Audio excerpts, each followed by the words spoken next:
अस्सलाम वालेकुम जी। आज हम नया कोर्स शुरू करने जा रहे हैं क्वांटम मैकेनिक्स, जिसको हम इनिशियल से लेकर थोड़े एडवांस लेवल तक सारा जाके देखेंगे। कोशिश करेंगे कि जल्द से जल्द कंप्लीट हो ये कोर्स भी। तो आज हम देखेंगे कि क्लासिकल फिजिक्स कैसे फेल हुई, क्यों हमें एक नई तर्ज की सोच की जरूरत पड़ी, जो कि क्वांटम फिजिक्स कहलाई बिल आखिर, या मॉडर्न फिजिक्स भी उसे बोल देते हैं। तो सारा आज का एक आउटलाइन सी हमारे सामने आएगी। वो किरदार देखेंगे जिन्होंने क्वांटम फिजिक्स में अपना अहम किरदार अदा किया, उन्होंने क्या क्या कंट्रीब्यूशंस की। तो ये सारे मामलात हम देखने वाले हैं। तो शुरू करते हैं जनाब। तो आज हम देखेंगे कि क्वांटम कंसेप्ट्स का ओरिजिन क्या था। फिर हम देखेंगे कि क्वांटम मैकेनिक्स की फार्मूलेशन कौन कौन सी है, कौन कौन से दो बड़े आपके पास तरीकाकार हैं क्वांटम मैकेनिक्स को डील करने के। ठीक है, तो ये हमारा आज का आउटलाइन होगी। तो शुरू करते हैं। ओरिजिन ऑफ क्वांटम मैकेनिक्स हुआ क्या कि 19 सेंचुरी के एंड पे साइंटिस्ट फिजिसिस्ट ये समझना शुरू हो गए कि आपके पास हर चीज मुकम्मल हो चुकी है फिजिक्स में। जैसे क्लासिकल मैकेनिक्स आप देख लो, इलेक्ट्रोमैग्नेटिज्म, थर्मोडायनेमिक्स। तो यही समझा जाता था कि फिजिक्स सिर्फ इन्हीं पे मुश्तमिल है। और आपके पास फिजिक्स प्रिडिक्ट करती थी मटेरियल्स की डायनेमिक्स। मैक्सवेल इलेक्ट्रोमैग्नेटिज्म ने प्रोवाइड कर दिया रेडिएशन की स्टडी को। फिर मैटर और रेडिएशन को डिस्क्राइब किया गया आपने पार्टिकल्स और वेव्स में। यानी इस तरीके से हमने पूरी एक आउटलाइन फिजिक्स की बनाई हुई थी 19 सेंचुरी के एंड तक। फिर हुआ क्या कि जैसे क्लासिकल मैकेनिक्स में इलेक्ट्रोमैग्नेटिक थ्योरी को कहा गया कि ये अल्टीमेट थ्योरी है रेडिएशन की। ठीक मैक्सवेल के मुताबिक जैसे वो आ गई थी बात। तो अब हुआ क्या कि जब क्लासिकल फिजिक्स अपनी पीक पे थी, वो हर चीज को एक तरह से समझा जा चुका था कि समझाई जा चुकी है। तो कुछ फिजिसिस्ट ऐसे थे जो क्लासिकल फिजिक्स के मुताबिक कुछ चीजों को नहीं समझ पा रहे थे। यानी वो आपके रिजल्ट्स और रिजल्ट कुछ और कह रहा था, थ्योरी कुछ और कह रही थी। एक्सपेरिमेंटल रिजल्ट कुछ और आता था, थ्योरी कुछ और कहती थी। उन प्रॉब्लम्स में से चंद एक जो है उनके अगर हम देखा जाए, तो जो लाइन स्पेक्ट्रम अमिट होता है गैसेस स्टेट में, वो एक प्रॉब्लम था। फिर जो इलेक्ट्रॉन की एमिशंस है मेटल से, यानी जब आप उन पे हाई फ्रीक्वेंसी रेडिएशन फॉल करते हो, जैसे मिसाल के तौर पे फोटो इलेक्ट्रिक इफेक्ट की हम बात करते हैं, तो ये मामला नहीं समझ आ रहा था कि कैसे ये हो सकता है। ये सारे टॉपिक हम डिटेल में इनको डेप्थ में देखेंगे कि क्लासिकल कहाँ रुकती थी और भी कैसे क्वांटम या मॉडर्न फिजिक्स ने आके इस चीज को सॉल्व किया। फिर वक्त तो इंट्रो है। तो फिर हम ब्लैक बॉडी में जो एनर्जी की डिस्ट्रीब्यूशन थी, ये एक बहुत बड़ा प्रॉब्लम था। ठीक है, और आपके पास यानी एक different aspect of nature of radiation से हमें देखना पड़ा उस चीज को समझने के लिए। 1905 में थ्योरी ऑफ रिलेटिविटी आ गई, जिसने आपकी जो न्यूटोनियन मैकेनिक्स है उसको रोक दिया। उसकी वैलिडिटी के हाई स्पीड पे भाई ये लागू नहीं होती आपकी न्यूटोनियन मैकेनिक्स। तो अब यानी जब हम हाई स्पीड का जिक्र करते हैं तो वो स्पीड ऑफ लाइट वाली बात कर रहे होते हैं, वहां पे न्यूटोनियन फेल हो जाती है। तो ये चंद एक मिसाइल थे जो उस वक्त पेश आ रहे थे, जिनको क्लासिकल नहीं समझा पा रही थी। तो इस सिलसिले में सबसे पहले ब्रेक थ्रू दिया मैक्स प्लैंक ने। मैक्स प्लैंक ने 1900 में कंसेप्ट दिया क्वांटम एनर्जी का। उसने कहा जो एनर्जी एक्सचेंज होती है रेडिएशन और उसकी सराउंडिंग में, वो डिस्क्रीट या क्वांटाइज्ड अमाउंट में होती है। यानी आपके पास पैकेट्स निकलते हैं। तो उसने कहा कि जो एनर्जी एक्सचेंज है, इलेक्ट्रोमैग्नेटिक वेव एनर्जी जिसकी फ्रीक्वेंसी न्यू कह लो, और जो मैटर के बीच में है, वो integral multiple of H new होगी। तो उसने कहा एनर्जी ऑफ क्वांटम एच, यहाँ पे प्लैंक्स कांस्टेंट के तौर पे आया। तो प्लैंक्स के आइडिया ने ब्लैक बॉडी रेडिएशन का जो प्रॉब्लम आ रहा था एनर्जी डिस्ट्रीब्यूशन को बहुत अच्छे तरीके से समझा दिया। फिर क्या हुआ, 1905 के अंदर मैक्स प्लैंक के आइडिया को आइंस्टाइन ने उठाया और उसने कहा कि जैसे इलेक्ट्रोमैग्नेटिक वेव्स क्वांटाइजेशन होती है, तो आपके पास ये लाइट के लिए भी यही बात वैलिड है। उसने कहा कि लाइट इट सेल्फ मानो क्या है कि एनर्जी के छोटे छोटे पैकेट्स हैं। उसको उन्होंने फोटान का नाम दे दिया। अब मैं जब लफ्ज लाइट बोलता हूं तो पूरा स्पेक्ट्रम आ जाता है इसके अंदर, यानी रेडियो से लेकर गैमा तक की सारी बात हो रही है। तो अब हर एक की फ्रीक्वेंसी अलग अलग होगी, और यानी आपके पास रेडियो की फ्रीक्वेंसी अलग है, गैमा की अलग है, एक्सरे की अलग है, तो उसके लिहाज से उसका पैकेट बनेगा। यानी रेडियो वाला पैकेट कुछ और होगा, फोटान यानी जो आपका बंडल है, डिस्क्रीट एनर्जी है, और जो आपकी एक्सरे की डिस्क्रीट एनर्जी का पैकेट होगा, फोटान होगा, वो अलग होगा। तो आइंस्टाइन ने ये जो इससे कंसेप्ट से फोटो इलेक्ट्रिक इफेक्ट को समझने में बड़ी आसानी हो गई। फिर नील बोहर ने 1913 में हाइड्रोजन एटम का जो मॉडल दिया, उसने कहा कि भाई एटम्स को आप डिस्क्रीट एनर्जी स्टेट्स में ही मालूम करेंगे, यानी उसकी जो एनर्जी लेवल होंगे वो डिस्क्रीट एनर्जी होंगे। तो अब जब आप इंटरेक्शन देखते थे एटम की, रेडिएशन के जो एमिशन और अब्जॉर्प्शन होती थी वो जाहिर डिस्क्रीट अमाउंट में आती थी। तो ये भी उस चीज को एक तरह से स्पोर्टिंग आ गई कि यहाँ पे जो बोहर का अजम्पशन था वो प्लैंक्स की थ्योरी को सपोर्ट कर रहा था। ठीक होगी बात। तो आपके पास इससे जो एटॉमिक स्टेबिलिटी है, एटॉमिक स्पेक्ट्रोस्कोपी की एक्सप्लेनेशन में बहुत मदद मिली जब बोहर ने ये अजम्पशन दिया।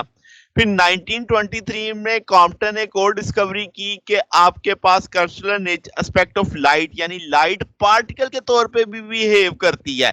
तो एक्सरे की जो स्कैटरिंग थी इलेक्ट्रॉन से, उसने कहा कि जो एक्सरे का फोटॉन है भाई वो पार्टिकल है, उसके बाद मोमेंटम भी है। तो 1923 में डी ब्रोगली ने पॉस्टुलेट किया कि भाई ना सिर्फ रेडिएशन पार्टिकल लाइट बिहेवियर रखती है, बल्कि इसका कन्वर्सली भी होता है कि मटेरियल भी पार्टिकल लाइक बिहेवियर रखते हैं। तो 1927 में डेविसन जर्मन ने एक्सपेरिमेंटली इस चीज को प्रूव किया, इंटरफेरेंस पैटर्न जब उन्होंने दिखाया कि भाई जो आपके पास प्रॉपर्टी ऑफ वेव है वो मटेरियल से भी हासिल किया जा सकता है। तो ये एक बहुत बड़ा यानी एक स्पोर्ट थी सारे मामले की। तो ये जितनी आप ब्रेक थ्रू देख रहे हैं जिसमें प्लैंक्स, आइंस्टाइन, बोहर, कॉम्पटन, इन सब ने एक थ्योरेटिकल फाउंडेशन बना दी।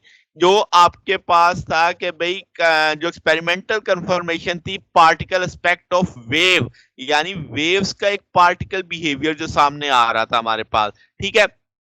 तो इसका वाइस वर्सा यानी कन्वर्सली भी तो जो बात सामने आ रही थी कि वेव्स आपके पास पार्टिकल बिहेवियर रखती है कहां पे, एट माइक्रोस्कोपिक स्केल पे।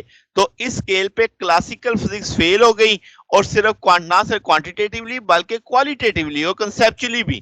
ठीक है, यानी वो उसे समझा ही नहीं सब पा रही थी कि माइक्रोस्कोपिक लेवल पे जाके क्लासिकल के लॉज नहीं लग पा रहे थे।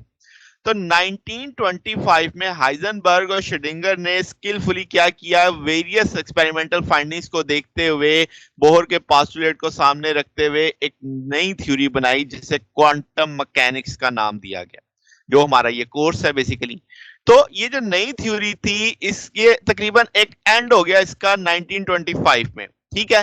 तो आपके पास जो ये जो जिस थ्योरी का अभी मैं जिस इरा का जिक्र कर रहा हूं इसमें डोमिनेंट कौन था, प्लैंक्स था, बोहर था, जिसको अब हम ओल्ड क्वांटम थ्योरी के तौर पे देखेंगे। ठीक है।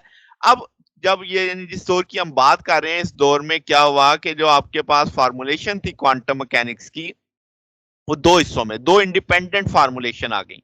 एक को मैट्रिक्स मैकेनिक्स बोला जाता है, एक को वेव मैकेनिक्स बोला जाता है। मैट्रिक्स मैकेनिक्स वाला जो फार्मूलेशन थी वो हाइजनबर्ग ने 1925 में डेवलप की। हाइजनबर्ग ने अपनी थ्योरी की बुनियाद इस चीज पे रखी कि सिर्फ अलाउड वैल्यूज जो एनर्जी की हैं वही एक्सचेंज होंगी माइक्रोस्कोपिक सिस्टम में, जो कि डिस्क्रीट होंगी, जिसे उसने क्वांटा का नाम दिया।